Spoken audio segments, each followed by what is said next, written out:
is the sign I'm not used to at all.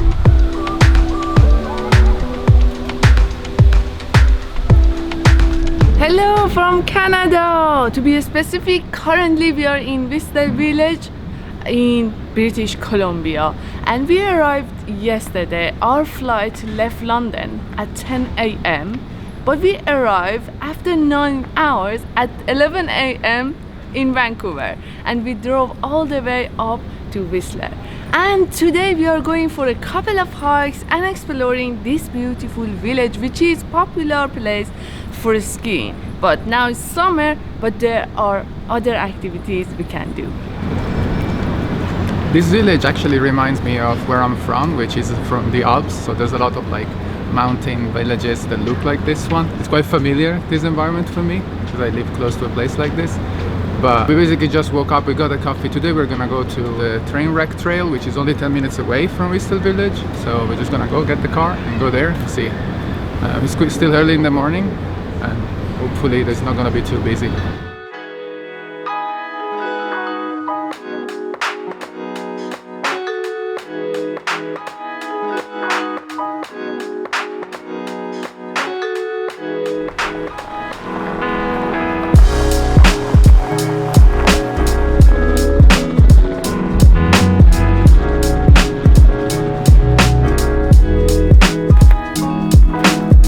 When you're coming here from the main road, you should actually exit at the Squamish crossing towards Squamish Lake and follow the directions towards the train wreck trail.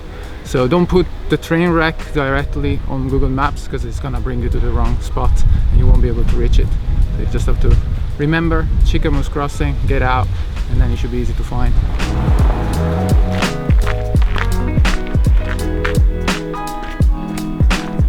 This is the sign I'm not used to at all. Like seeing a bear. I really keep my fingers crossed to see a bear.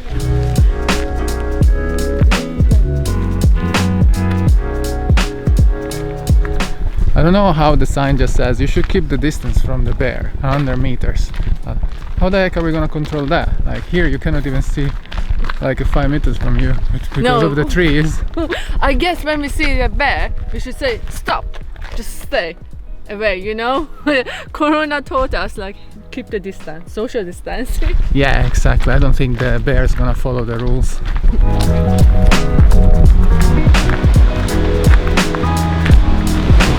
We actually left the trail to find a bear. Maybe there is a bear here next to the river, just thirsty bear. Hungry bear. Hungry boy on the river. Oh, they eat feed.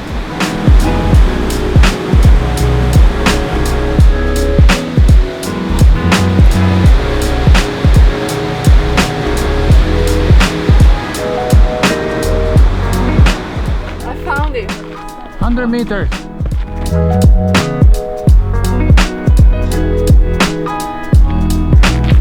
We are back on the main trail, and actually it's a well-maintained trail and it's a easy walk. So if you are not a professional hiker like us, you can come here. Here we have a choice whether to go the easy way or the difficult one. Choice is obvious, right? Difficult. Oh, okay.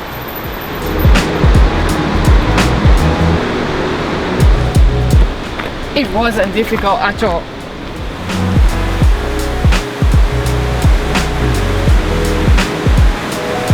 Actually, this bridge is really bubbly. If it does, I don't know, apparently it makes some people uncomfortable, but I'm fine.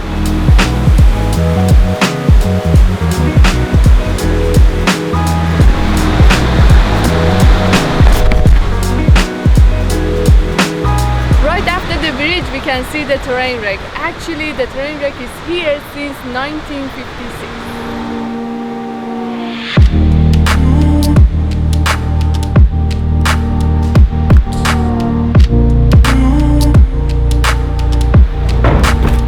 You can actually go inside some of the carriages. What did you see inside?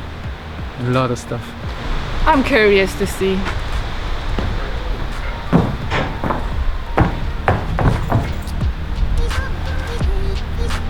It's emptiness.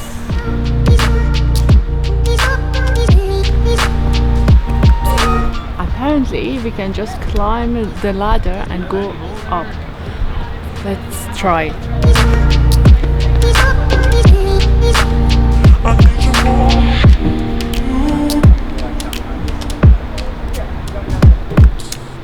Looks quite solid. You should not let me down.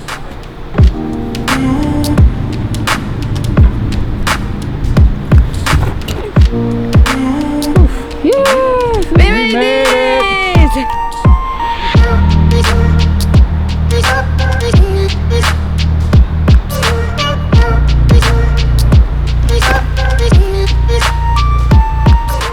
It's terrible. Oof. This is a popular walk and it's actually really accessible, so it can get quite busy. Now it's 11:15, so it's been a couple of hours since we got here and there's a lot of people now. That's why it's time to go. Basically, we are going back on the same trail. So easy peasy.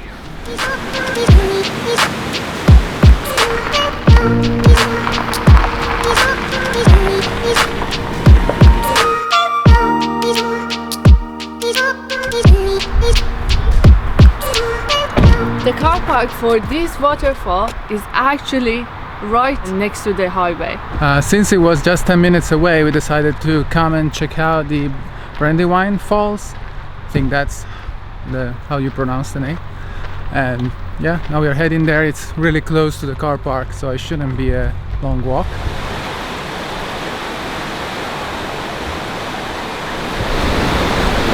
It's actually a hot day, but here it's on the shade and there is a breeze and I like it. Oh.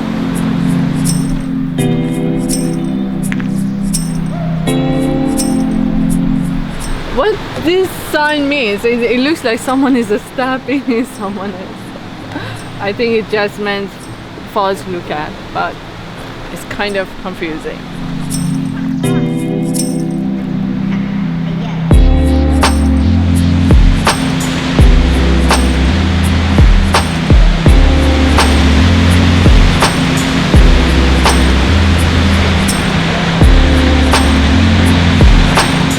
The waterfall is definitely impressive, but forget about that, just look at the view.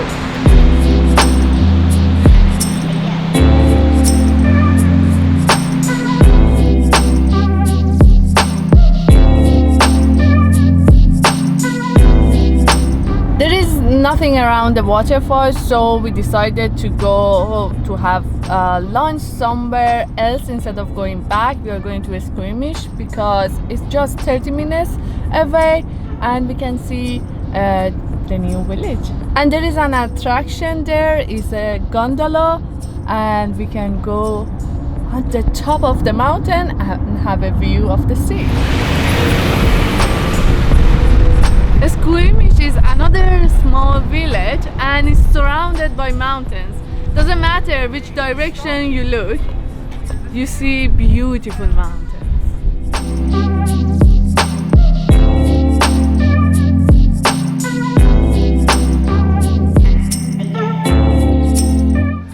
Perfect place to have a lunch because we have a mountain view.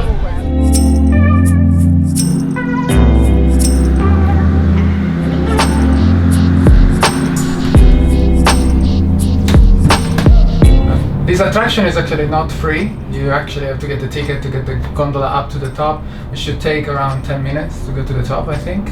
And the price of the ticket is $62.95 per person, per adult, which is quite steep in my opinion. But I'm not sure what we should expect when we get up there.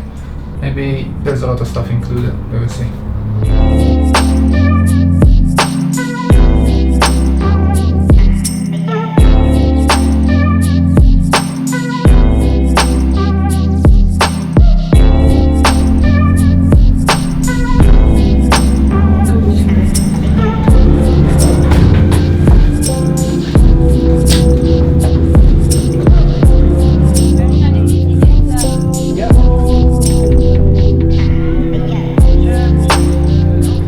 is our second suspension bridge today. This is a little bit longer and wobblier and narrower than the other one. Also much busier. As you can see, there's a lot of people here. Woo! How do you feel? Oh, good. It's really nice. You have a great view. Bit unstable. Oh yeah, it's a bit like you feel like it's falling, but I'm sure that it doesn't. So we are safe.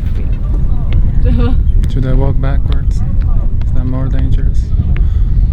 Gotcha.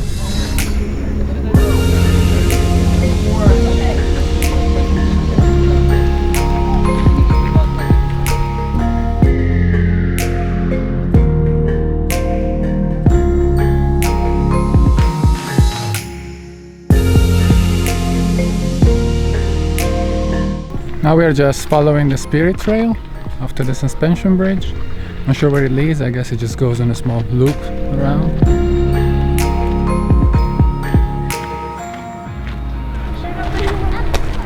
We are back actually. I think it was really short, the loop trail. There are several trails around and all of them are short, but you can't bring your dog with you. I mean, there is a dog parking just right there. Nice bench.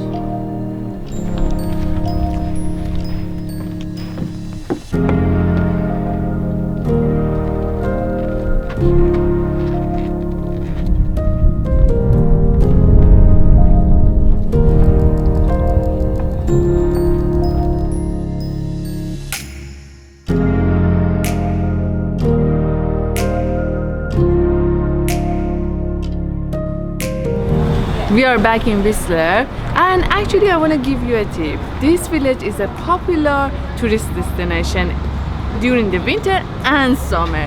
So if you want to come here and find a decent accommodation, try to book in advance. Now we are going to the supermarket to buy some food because tomorrow we have a big hike. Stay tuned, and same as always, thanks for watching. See you in the next video.